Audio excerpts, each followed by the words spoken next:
continua internado em estado grave. O homem que foi baleado ontem durante o sequestro de um ônibus na rodoviária do Rio de Janeiro. A gente falou muito sobre isso justamente nesse horário, né? O sequestro teve fim quando o bandido se entregou ali perto das 6 horas ontem, né? Infelizmente, com um baleado em estado grave, continua internado. A Gabriela Morgado tem mais informações pra gente. Gabriela, boa tarde. Isso, Fábio. Boa tarde para você, para o Coutinho e a todos. Foram 2 pessoas feridas nesse sequestro. O criminoso atirou acreditando que uma dessas pessoas seria um policial. Uma delas foi atingida por estilhaços, mas a outra, o Bruno Lima da Costa Soares, que é um funcionário da Petrobras de 34 anos, segue internado em estado grave, como você falou, no CTI do Instituto Nacional de Cardiologia, na zona sul aqui do Rio de Janeiro. Os disparos afetaram o coração, os 2 pulmões, o intestino e o baço dele. Uma das balas continua alojada e os médicos estão avaliando se ele vai precisar passar, então, por uma nova cirurgia. Lembrando que esse criminoso fez ainda 16 reféns dentro de um ônibus na rodoviária do Rio e ele deveria estar usando uma tornozeleira eletrônica, só que ele descumpria esse monitoramento há pelo menos 1 ano e meio. Em março do ano passado, o Ministério Público chegou a pedir uma nova prisão do criminoso, mas a solicitação só foi aceita ontem, horas após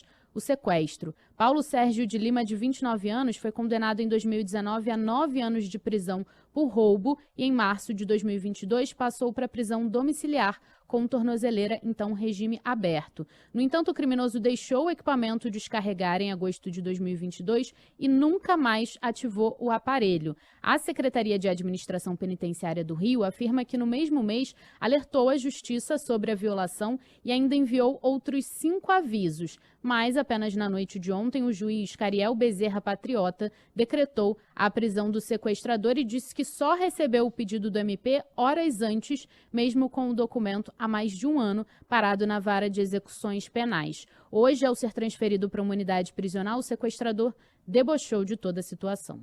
Tava no viajar, me atrapalharam os policiais. Tava no viajar, tá tranquilo, tá suave.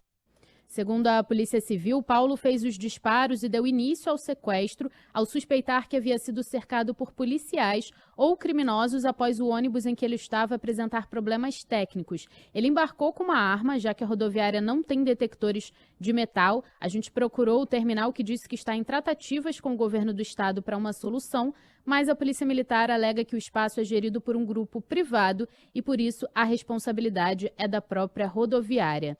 O criminoso só liberou os reféns sem ferimentos após quase 3 horas de negociação e na delegacia disse que tentava fugir de bandidos da Rocinha, na zona sul do Rio, após um desentendimento. O delegado responsável pelo caso, Mário Jorge Andrade, conta que no dia os passageiros foram atrás do criminoso e relataram o caso a um grupo de traficantes.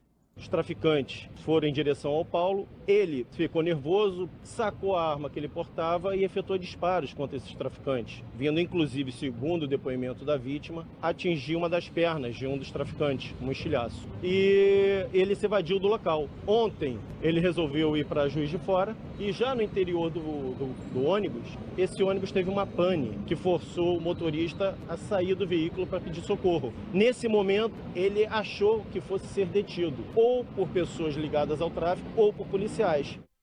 Todos os reféns já foram ouvidos pela Polícia Civil e disseram que Paulo estava com medo de morrer, ameaçava atirar nos passageiros e ainda pedia para eles usarem os celulares para monitorar as informações em relação ao sequestro. Os investigadores agora estão analisando imagens de câmeras de segurança do local e devem ouvir testemunhas nos próximos dias. Obrigado, Gabriela, pelas informações. Bom trabalho. Que maluquice. A gente estava conversando fora do ar aqui, né, Fábio? Ele estava fugindo da polícia e dos bandidos. Exatamente. Ao mesmo tempo.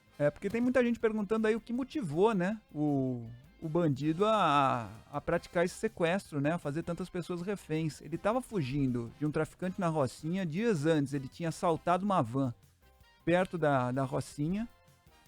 Houve denúncia a respeito disso. Ele assaltou e correu para dentro da Rocinha. Ali, num desentendimento com o traficante, deu um tiro no traficante e fugiu desse traficante. 2 dias depois, resolveu fugir para Juiz de Fora, onde mora a mãe. Pegou o ônibus, comprou passagem, pegou o ônibus, estava fugindo da polícia e do traficante. O ônibus saiu, deu problema mecânico e voltou, como a gente ouviu aí na reportagem, no relato. Da Gabriela e do delegado. E do delegado, da Gabriela e do delegado.